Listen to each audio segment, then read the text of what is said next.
بسم اللہ الرحمن الرحیم۔ محترم ناظرین، السلام علیکم۔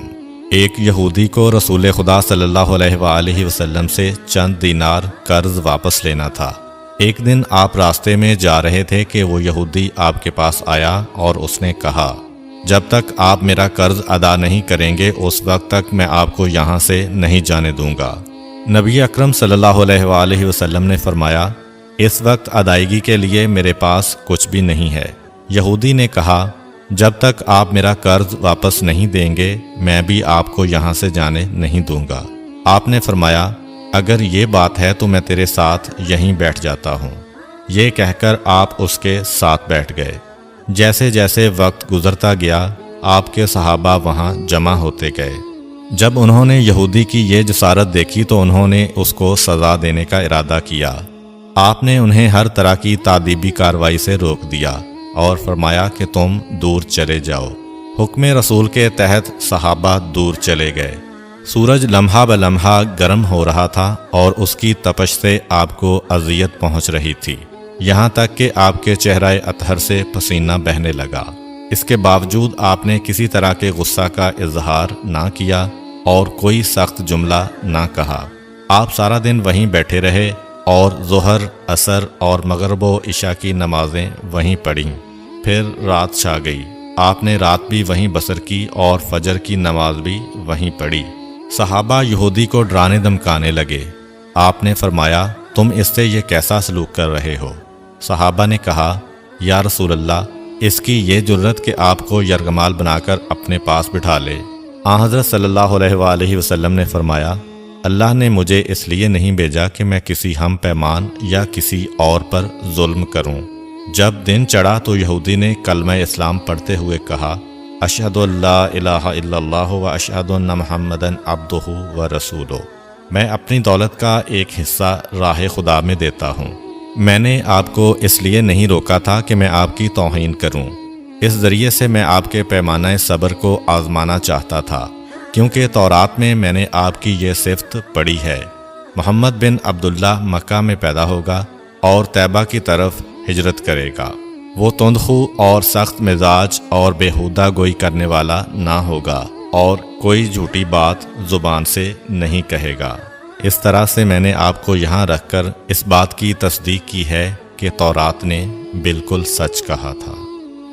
رسول اکرم صلی اللہ علیہ وآلہ وسلم مبعوث برسالت ہونے کے 3 سال بعد تک خفیہ طور پر دعوت اسلام دیتے رہے۔ اس کے بعد اللہ تعالیٰ نے آپ کو حکم دیا کہ آپ کھل کر اللہ کا پیغام پہنچائیں اور لوگوں کو خدا کی طرف دعوت دیں۔ ایام حج شروع ہوئے تو پورے جزیرۃ العرب سے لوگ مکہ کی طرف آنا شروع ہوئے۔ نبی اکرم صلی اللہ علیہ وآلہ وسلم کوہ صفا پر چڑھے اور آپ نے بلند آواز سے فرمایا، لوگو، میں اللہ کا رسول ہوں، تم اللہ رب العالمین پر ایمان لے آؤ۔ لوگ آپ کی طرف متوجہ ہوئے اور انہوں نے تعجب سے یہ اعلان سنا اور سب کی خواہش ہوئی کہ وہ اعلان کرنے والے کو دیکھیں۔ پھر آپ صفا سے اتر کر مروہ آئے اور وہاں پر بھی آپ نے 3 بار یہی اعلان کیا۔ جب ابو جہل نے آن حضرت صلی اللہ علیہ وآلہ وسلم کا یہ اعلان سنا تو اسے سخت غصہ آیا۔ اس نے زمین سے ایک پتھر اٹھا کر آپ کی پیشانی پر مارا، جس سے آپ کی پیشانی زخمی ہو گئی، خون بہنے لگا اور آپ کا پورا چہرہ لہو لہان ہو گیا۔ اس کے بعد تمام مشرکین آپ کو پتھر مارنے لگے۔ نبی اکرم صلی اللہ علیہ وآلہ وسلم مجبور ہو کر کوہ ابو قبیس پر چڑھ گئے اور ایک چٹان کے پیچھے جا کر چھپ گئے۔ مشرکین نے بھی آپ کا تعاقب کیا لیکن آپ انہیں کہیں دکھائی نہ دیے۔ ناکام و نامراد ہو کر انہیں واپس آنا پڑا۔ اسی اثناء میں ایک شخص نے حضرت علی علیہ السلام کو اس واقعہ کی اطلاع دی اور کہا کہ میرا خیال یہ ہے کہ محمد مارے جا چکے ہیں، نعوذ باللہ۔ یہ سن کر حضرت علی علیہ السلام کو شدید دکھ ہوا اور آپ ام المومنین حضرت خدیجہ الکبریٰ سلام اللہ علیہ کے پاس آئے اور ان سے کہا، میں نے سنا ہے کہ مشرکین نے رسول خدا صلی اللہ علیہ وآلہ وسلم پر سنگ باری کی ہے اور بعض لوگوں کا یہ گمان ہے کہ نبی اکرم شہید ہو گئے ہیں۔ آپ روٹی پانی اٹھائیں اور میرے ساتھ انہیں تلاش کرنے کے لیے چلیں، ممکن ہے ہمیں ان کا کہیں نشان مل جائے۔ آپ وادی پر نظر رکھیں اور میں پہاڑ کے دامن میں آپ صلی اللہ علیہ وآلہ وسلم کو تلاش کرتا ہوں۔ آپ روتے ہوئے آگے بڑھے اور آپ کہہ رہے تھے، یا رسول اللہ، ہمیں جواب دیں، آپ کہاں ہیں؟ میری روح آپ پر قربان، آپ کس وادی میں بھوکے پیاسے ہیں؟ آپ نے مجھے اپنے ساتھ کیوں نہ لیا تھا؟ حضرت خدیجہ رو رو کر فریاد کر رہی تھیں، کوئی ہے جو نبی مصطفیٰ کی مجھے خبر دے؟ کیا کسی نے انہیں دیکھا ہے جو مجھے ان کے متعلق بتلائے؟ اس وقت جبریل امین علیہ السلام رسول خدا صلی اللہ علیہ وآلہ وسلم پر نازل ہوئے۔ ان کے پیچھے ملائکہ کی بہت سی صفیں تھیں۔ انہوں نے حضرت صلی اللہ علیہ وآلہ وسلم سے کہا، خداوند جبار نے ہمیں آپ کے فرمان کی تعمیل کے لیے بھیجا ہے۔ اگر آپ چاہیں تو ہم اس قوم کو تباہ کر دیں گے اور ان کا دنیا میں کہیں نام و نشان تک دکھائی نہ دے گا۔ رحمت للعالمین نے فرمایا، میں نبی رحمت بنا کر بھیجا گیا ہوں، میں عذاب و انتقام کا حامی نہیں ہوں۔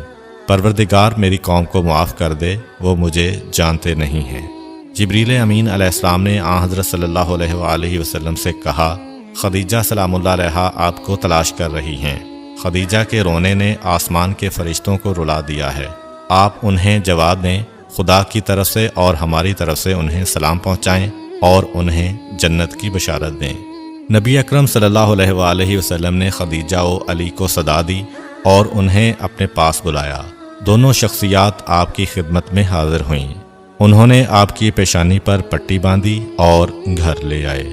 جب مشرکین کو معلوم ہوا کہ نبی اکرم صلی اللہ علیہ وآلہ وسلم اپنے گھر آ چکے ہیں تو انہوں نے گھر کا محاصرہ کر لیا اور سنگ باری شروع کر دی۔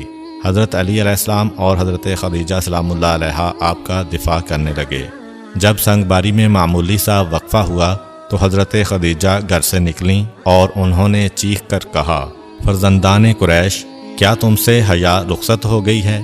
تم اپنے قبیلہ کی معزز اور محترم خاتون کے گھر پر سنگ باری کرنے لگے ہو۔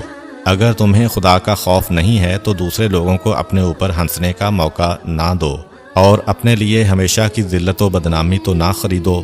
جب مشرکین نے حضرت خدیجہ سلام اللہ علیہا کی گفتگو سنی تو ندامت کے مارے ان کے سر جھک گئے اور وہ شرمندہ ہو کر اپنے گھروں کو چلے گئے۔ نبی اکرم صلی اللہ علیہ وآلہ وسلم نے دعوت اسلام کا آغاز ان روح فرسا واقعات کے ساتھ کیا تھا۔ آپ پر کروڑوں سلام ہوں۔ آپ نے لوگوں کو گمراہی و ضلالت سے بچانے کے لیے قدم قدم پر تکالیف اٹھائیں اور صدمے برداشت کیے۔ امید کرتا ہوں کہ آپ کو آج کی ویڈیو اچھی لگی ہوگی۔ اگر آپ کو ہماری ویڈیو اچھی لگی ہے تو ویڈیو کو لائک کریں اور مزید اس طرح کی ویڈیوز دیکھنے کے لیے ہمارا چینل سبسکرائب کر لیں۔ ملتے ہیں نیکسٹ ویڈیو میں، اجازت دیجیے، اللہ حافظ۔